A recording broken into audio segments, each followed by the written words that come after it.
Well, what's up, guys? Ben here, bringing you another video today. I haven't done a Q&A in a while, so I tweeted out, got some interesting questions. I wanted to get this one going for you guys before I left for Miami, so let's dive in and take a look at what y'all sent me and what I got to answer on the video today. All right, we're going to start with Keith, really fake Keith. If any of the top 4 teams are to make a change, what player from the bottom 8 teams would they choose? Ooh, top 4 teams if they had to make a change. I think Dan Ghosty would be my answer. I think Dan has a lot of the kind of championship qualities that you'd want from a player. So Dan, for me, would be one of the players I think that would get called up that's not currently on a top 4 team. All right, so we got a couple of like similar questions. Well, I'm kind of grouping them together because of my answer, but this one from Cygnus EE. You consider Vegas to be a sleeper team after their Major 1 performance compared to now. And I'm kind of grouping this with F OPTIC IG, biggest dark horse this event. And Sarah's question, who do you think is the dark house team going in this event?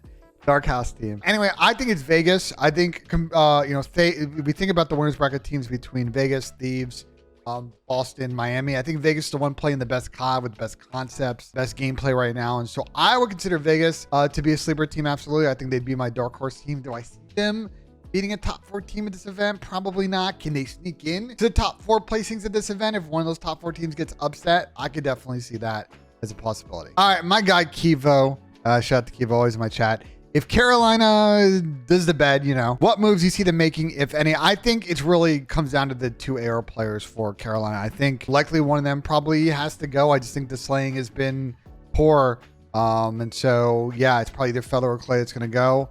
I'm going to make a whole video, probably the next video after this, or one of the next videos after this, we'll talk about, players and challengers I think that will get called up.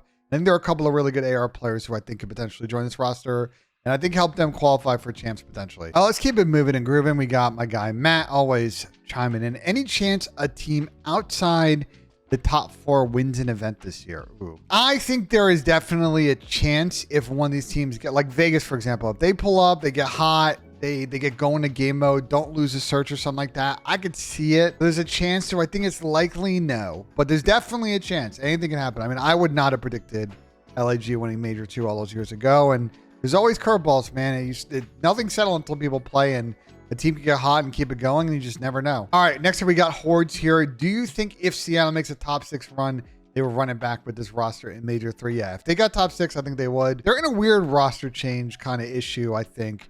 Because I know a lot of people want to drop Alec. I think you drop Alec, the communication gets even worse. Like, I just don't think you solve the systemic issue, which is they just fundamentally, they're more aggressive players, just kind of run around and cause chaos. And like, if it works, it works. If it doesn't, which it normally doesn't, like, they're not going to win maps. It's like, are you going to drop a Boozer or Brezzy? Like, I don't know. They have a lot of weird roster decisions to make, and I can see them not making any and just kind of keeping it going. So, yeah, to answer your question, I think they could, but it's a mess over there, bro. It's an absolute mess. Interesting one from Cold as Ice, bro. Is there a chance Skid Row S&D will make a comeback over Terminal S&D? Any chance we see Exceed back in the league after this event? So 2 questions. Skid Row S&D is not coming back in. I think the ship has sailed on that one. I think Vista Search could be a map coming in to replace potentially Terminal S&D after this event. As far as Exceed, I could definitely see Exceed getting a chance.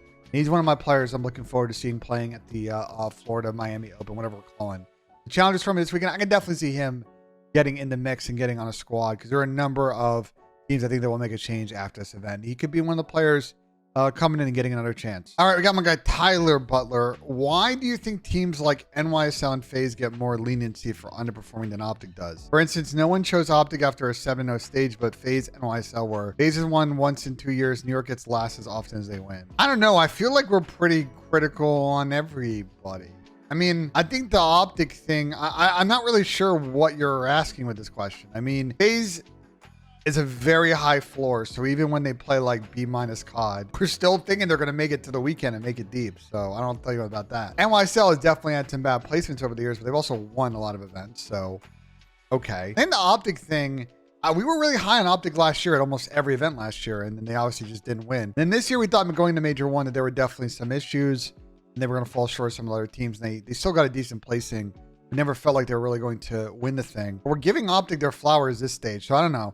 It's one of those weird questions. Like, I I don't really know, like, you got to be more specific on what you're asking here, because I feel like, at least I try to be as fair as it comes with the top 4 teams. I think we try to be as fair as possible on the flank, other than Pat. Royal Ravens NC, Carolina Royal Ravens fan account. Interesting. In order from 1 to 4, rank the FC Black official roster that you think would get picked up after Major 2. Interesting question. All right, so this is their roster in case you're curious with their coach. So 1 to 4 is tough because, like, are we ranking Joe? Because Joe's currently not a Thieves sub. I think we will.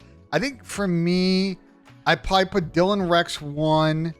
I put Exceed 2. I put Joe, and then I put Brack. I think Dylan Rex has played really good this split. I think Exceed's also playing well. I'm putting Joe 3rd because he's already on the Thieves roster, and I don't know if they're going to give him another look in this situation. I put Brack kind of last, just purely on a roll thing. It's just hard to main AR to just get in. But Dylan's the one that I think is the most likely followed by Exceed if I had to rank these 4 players. All right, we got the COD Casual. Shout out to our podcast. You guys are the cool ones. Do you think we'll see new names, challengers players who haven't played in the CDL come into the bottom 8 teams? We see former pros make their return after Major 2. I think there's a very good chance we see 1 or 2 players who have never gotten a chance in the CDL before get in. And there might be some former pros like Exceed that get a chance as well. I think it's kind of a mixed bag on that front. It's really going to depend on, you know, what some of these bottom 4 teams are going to do with regards to roster change. I think right now we're looking at more AR heavy changes than we are in sub heavy changes right now. So let's see how next week goes down on that front. Got a couple more here. Newfie up next. MVP frontrunner and MVP sleeper pick.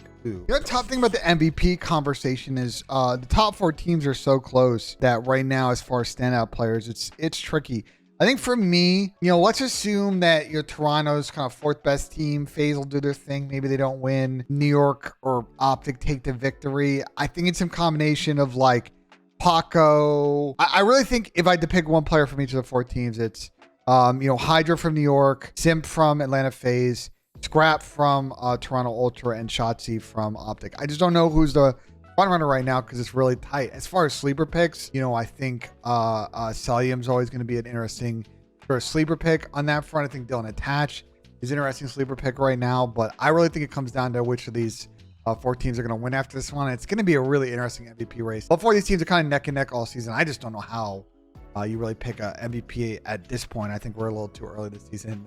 For that, we'll have to see how this major and the next major goes before the voting starts. All right, we got Rhett Hardwick, R Hardwick 7. Could you be Aches in a boxing match? Yes, I could definitely be Pat in a boxing match. The guy's built like a twig, so I could absolutely knock him out. Next up, we have Gav over at M7. Do you think we can see the CDL hosting events in other cities that don't have a team? EX Chicago. Great question. I think that the team hosting event thing is, you know, if it's not done after this season, I think it's done after next season. It's just going to come down to, you know, venue availability, schedule, all of that. The problem with like a market like Chicago is it's a very expensive market to run an event in. It's a big union labor city. So any like really buildings you're going to go into, you're going to have these exclusive vendors that are just going to break you over the coals on cost. It just makes it not cost effective. So that's just really the biggest driver of it. That's why you see a lot of events in North Carolina, for example, because that's a very friendly state and municipalities like Raleigh and Charlotte as far as exclusivities,